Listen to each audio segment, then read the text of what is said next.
Russell Edward Brand is a well-known British comedian, television presenter, radio host, actor, and author, known for his comedic timing and impeccable wit while hosting radio and television shows. Although it doesn't always work out well, I once gave a homeless man a phone and said stay in touch with me and report back to me, so I remain grateful for having a home and everything, and he sent me a photograph of his genitals.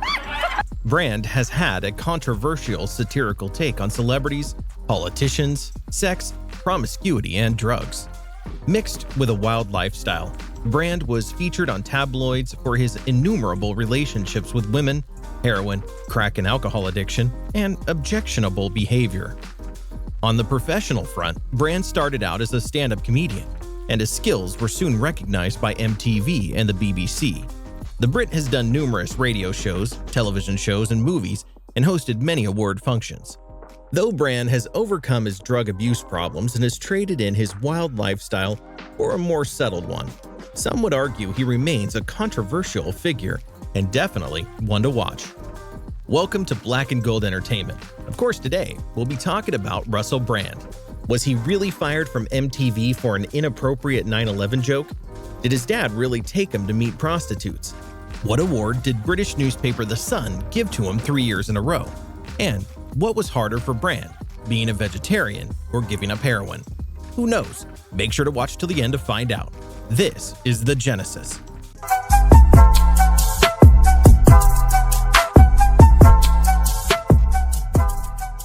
Let's discuss his early life. Russell Brand links his behavior to his tormenting childhood. His childhood problems made him an addict and a social outcast very early on, suffering from conditions like bulimia nervosa, attention deficit hyperactivity, and bipolar disorder. Brand was born in a small town called Grays in Essex, southeast England, located between London and the North Sea. He describes his early life there as a trivial Greek tragedy. His father, Ronald Henry Brand, was often absent, and his mother, Barbara Elizabeth, battled repeated bouts of cancer. So you can imagine life for Russell early on must have been difficult. Brand also suffered from bulimia at age 11 and was treated for depression. Brand threw himself into theater work and secured a place at the prestigious Italia Conti School. "My personality was defined by solitude," Brand used to say, admitting he never fitted in at school. Brand was expelled from the school for substance abuse. When he applied for a position at the Royal Academy of Dramatic Arts, Russell by then was experimenting with drugs, mainly marijuana. However, when he eventually found a job working for MTV, he was a full-blown addict. He says, "I would be shooting up heroin in conjunction with crack daily. I was taking it all the time, and it accelerated quickly. When you're shooting up heroin constantly, you're knackered, delirious, vomiting. But quote-unquote, a little bit of crack can make you a little bit more sociable." Well, you were addicted literally to everything. Yes, I became addicted to heroin, crack cocaine, cocaine without the washing it up to make it into crack, amphetamines, marijuana, alcohol, moving about, looking out of windows, this position, all of those things. I couldn't stop myself, Ellen. And He goes into much broader detail about this particular time in his life as an addict in his best-selling autobiography, My Bookie Wook. "My life is just a series of embarrassing incidents strung together by telling people about those embarrassing incidents," says the comedian. Brand has been arrested 11 times throughout his life and attended rehab for a drink, drug, and sex addiction. Brand worked as a postman in his early days, although he wasn't exactly Employee of the Month. He stole cash from letters and birthday cards, everything to feed his drug addiction. Apparently, he shared that he only took the job hoping to be propositioned by some lonely woman. Let's take a look at his career. Despite his chaotic life of debauchery, Russell was always ambitious, hardworking, and determined to be famous. You said that you knew you were going to be famous, right? That's what I read in the book, that you knew you were going to be famous, but you were afraid that it was going to have a traumatic effect. Am I misquoting? What I think it was, is I was an only child, I was an insecure little fella, and I thought that if I didn't become famous, there was no way that I was going to feel any sense of connection or happiness. I was a nervous little lad. I'm very grateful that I did become famous, because otherwise I don't think I'd have ever had the confidence to talk to anyone, let alone someone with dimples like those, for God's sake, Robert. Bless the comedian always had a creative mind and unique sense of humor. In 2000, he presented his talent for the first time in public by performing stand-up at the Hackney Empire New Act of the Year. The same year, Brand landed a gig as a video journalist on MTV's Dance Floor chart. However, he was later sacked when on September 12, 2001, he turned up to work dressed as Osama bin Laden. Needless to say, his bosses were not exactly too impressed. Brand left MTV in 2002 and made Rebrand, a documentary and comedy television program on cultural taboos. Brand was a host sharing his creative vision alongside Matt Morgan. Later, he appeared on Cruise of the Gods and White Teeth. The first fame came when he hosted Big Brother's E-Form in 2004. He also appeared at the Edinburgh Festival Better Now, discussing his heroin addiction. He made another show called Eroticized Humor the following year. In 2005, Brand was flooded with opportunities to perform on television. He played Tommy in the BBC sitcom Blessed and appeared on a British TV debate comedy titled Russell Brand's Got Issues, aired on the E4 network.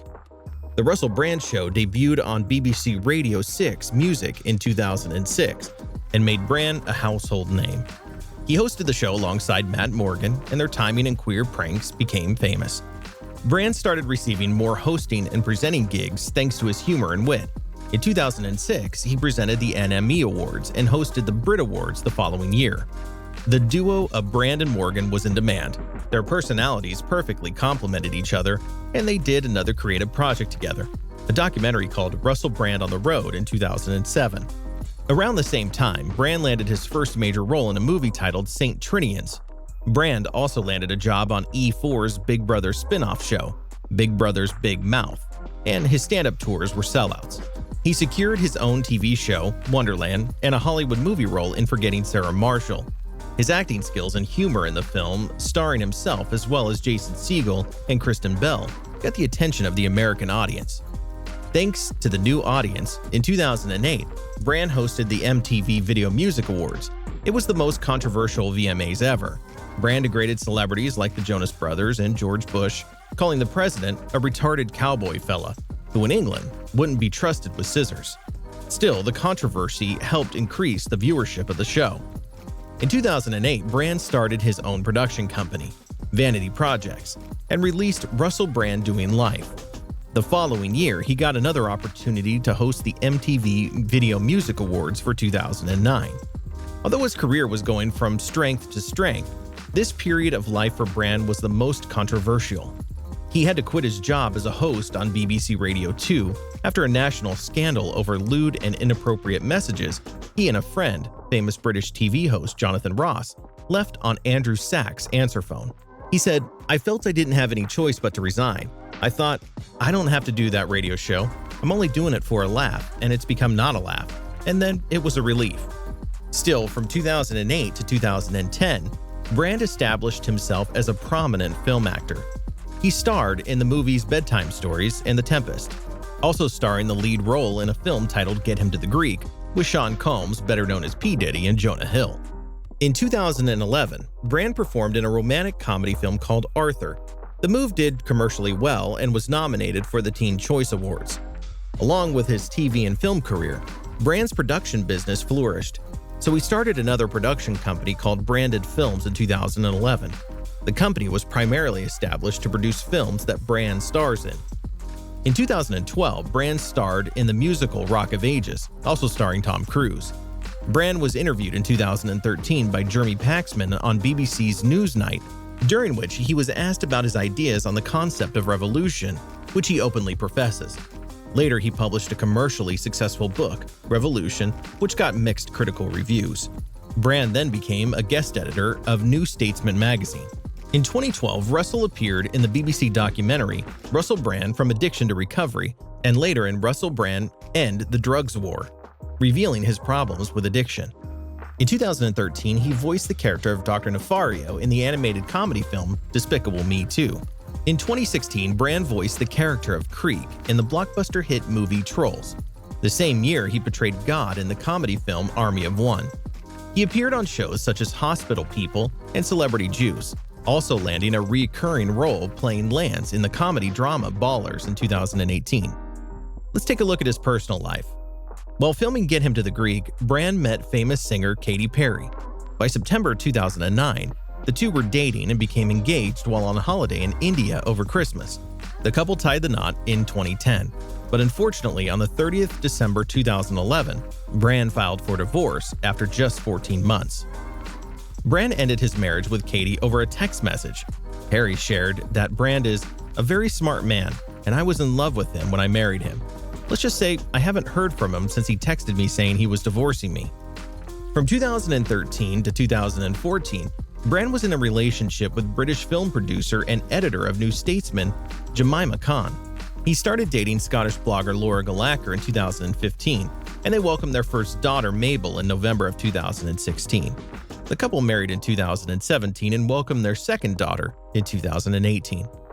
Brand's biggest success in the industry remains The Russell Brand Show, which aired from 2006 to 2008. It won the Podcast of the Year award in 2007. For his hilarious and controversial stand-up shows, Brand has won the Time Out Award and Loaded Laftas in 2006. Also, he was honored at the 33rd Annual Television and Radio Awards in 2007 for his hosting skills. Here's a couple interesting facts. At 16 years old, Russell took a trip to the Far East with his father, who he rarely seen or spent time with.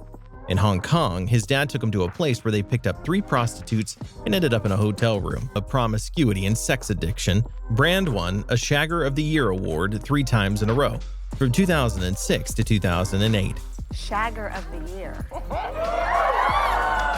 Yes, one of my proudest accolades. Back in my country, Britain, the country of Shakespeare and Milton, is that I am the shagger of some years. Give it up, guys. I mean, An award given to him by none other than British newspaper The Sun.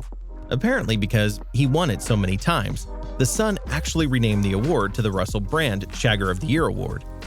He is also a diehard West Ham United football fan. He loves dogs and is the owner of a gigantic Alsatian, a close relative to the German Shepherd named Bear. He became a vegetarian at the age of 14 and a vegan in 2011. PETA named Brand World's Sexiest Vegetarian in 2007. Brand shared, "Even as a junkie, I stayed true. I shall have heroin, but I shan't have a hamburger." So, what do you think about the star of our video, Russell Brand? Share your opinion in the comments section. Don't forget to like, share, and subscribe so you don't miss an upload, and you can enjoy the excellent content we send your way. Until next time, this is The Genesis.